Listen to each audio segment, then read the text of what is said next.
Partir à la recherche d'un Eldorado sur la route de tous les dangers, le désert et la mer. Ils sont de plus en plus nombreux à emprunter ces chemins pour atteindre l'Europe. Du 1er au 31 décembre 2016, 13 000 immigrants ivoiriens sont arrivés sur les côtes italiennes selon l'ambassade d'Italie en Côte d'Ivoire. Selon la Direction générale des Ivoiriens de l'extérieur, les départs sont organisés chaque semaine dans la ville de Daloa. Et les raisons évoquées pour le départ vers cet Eldorado incertain sont multiples. Il y a beaucoup de choses qui rentrent en ligne de compte. Vous savez, nous sommes en Côte d'Ivoire, le travail n'est pas excessivement comme ça. Donc si vous avez des amis déjà qui sont en Tunisie, peut-être en Libye ou au Maroc, voilà, ils vous motivent à aller vivre dans ces pays avec eux. Mais sachant qu'on ne vous dit pas la vérité exactement. Une fois que vous arrivez là-bas, vous partez découvrir d'autres réalités qui n'ont rien à voir avec ce qu'on vous dit au téléphone. Un jour, j'étais là, je vois ma fille, elle rentre, elle sort, elle prend des papiers, elle allait prendre des photos, des images. Je n'avais rien compris. Et puis un jour, je l'ai approché, je dit, mais au juste, qu'est-ce que tu fais? Tu reçois des coups de fil avec un groupe de 8 personnes, des jeunes filles de son âge. Quand je lui ai demandé de me dire la vérité, elle dit que c'est une dame, une tante qui veut les faire partir au Koweït. Ça a été comme une dispute entre nous. Et en tant qu'une maman, quand tu t'assois, quand tu réfléchis, vraiment, tu vois que la fille est exposée à tout. Elle peut aller faire la prostitution, les travaux forcés, elle peut faire n'importe quelle chose. Parce qu'elle n'est plus elle-même, elle n'est pas partie d'elle-même. Bien que des campagnes de sensibilisation soient menées sur le territoire national pour freiner ce flux migratoire, le phénomène demeure et la situation devient inquiétante. L'ONG Réalique, Réseau Ouest africain de lutte contre l'immigration clandestine, se lance dans une campagne de sensibilisation de proximité pour démotiver de potentiels candidats. Partout il y a des chômeurs, partout il y a la pauvreté. Nous disons qu'il n'y a pas de raison pour que ces braves valides-là fuient leur continent, notamment la Côte d'Ivoire. Il faut impliquer toute la communauté. La cellule familiale, il y a une pression familiale qui est faite sur celui qui va en quête de travail. Et donc nous disons, nous allons agir à la racine à travers la sensibilisation de proximité. Pour nous, ça aura un impact. C'est vrai que ça ne peut pas disparaître, mais l'objectif c'est de réduire de façon significative ce phénomène-là. Le démantèlement des réseaux de passeurs et la réponse à la question de l'employabilité des jeunes pourraient fortement contribuer à la lutte contre l'immigration clandestine.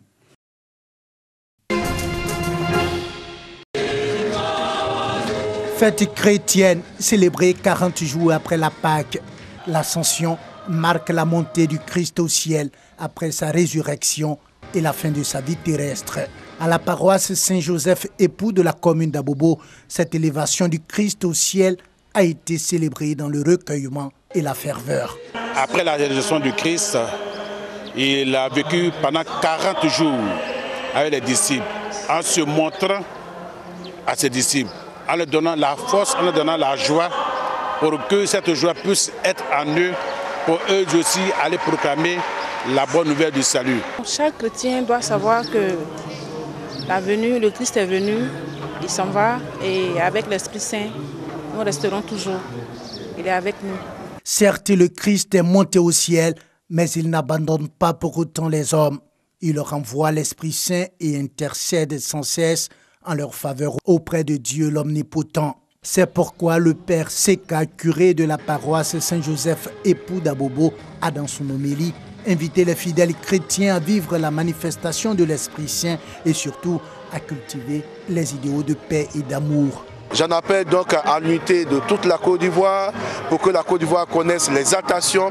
J'en appelle au pardon, à la réconciliation des frères et sœurs, des hommes de bonne volonté de tout ce pays, que nous abandonnions les chemins de la guerre, les chemins de la désillusion pour tous connaître l'élévation du Christ par la justification de notre Seigneur Jésus-Christ. Oui, l'ascension c'est pour nous aussi, c'est pour les hommes, les femmes qui cherchent Dieu. Oui, l'ascension c'est pour toute la nation de la Côte d'Ivoire en regardant vers le ciel, en désirant les biens célestes. Les chrétiens catholiques de la paroisse Saint-François-Xavier de la commune d'Abobo ne sont pas restés en marge de cette célébration de la montée de Jésus au ciel. Louanges, messes d'action de grâce étaient au menu de cette célébration. 10 jours après l'Ascension sera commémorée la Pentecôte, une fête qui marque la venue du Saint-Esprit sur les apôtres de Jésus et les autres personnes présentes avec eux.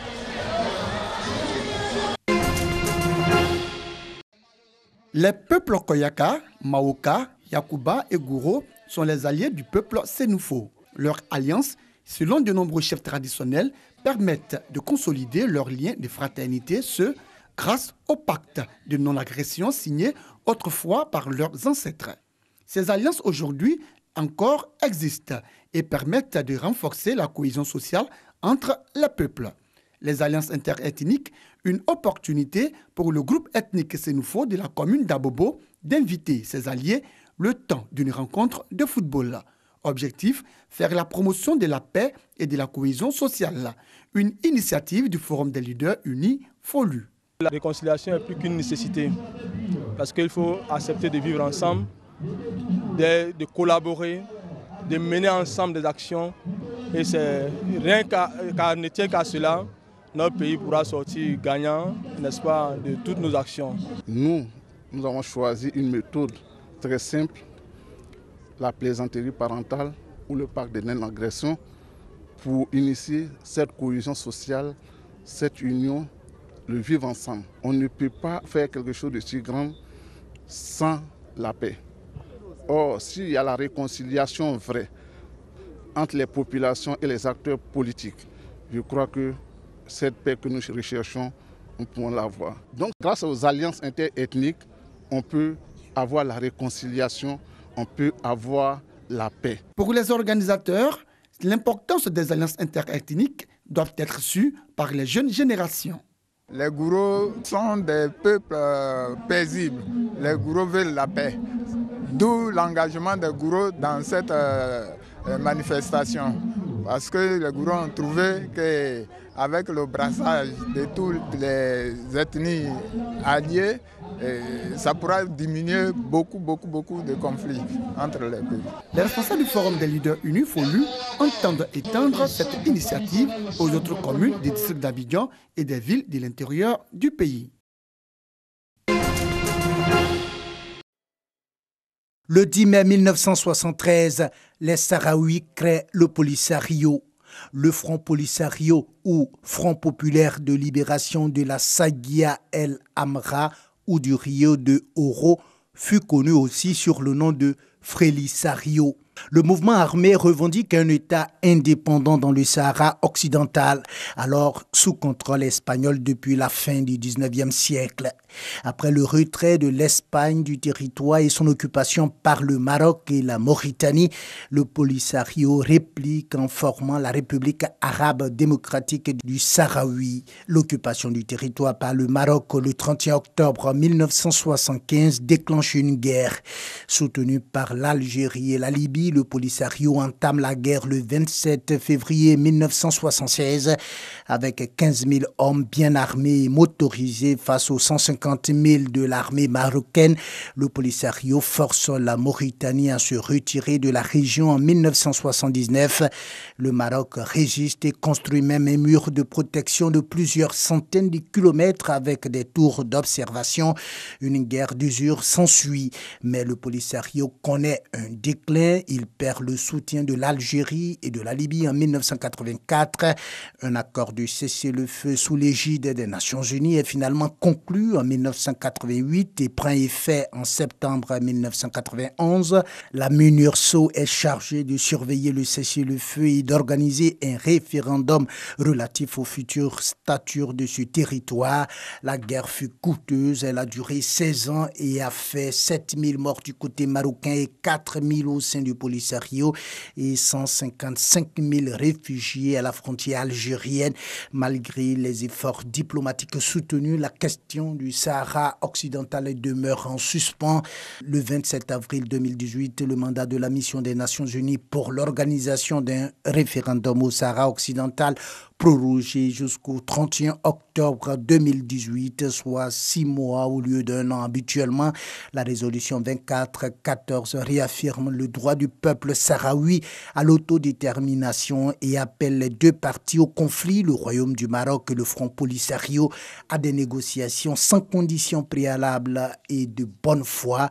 Le Conseil de l'ONU rappelle à ses membres la nécessité de favoriser une solution politique juste, permanente et acceptable par les deux parties, garantissant au peuple sahraoui son droit à l'autodétermination. problème. Quand tu fais cette...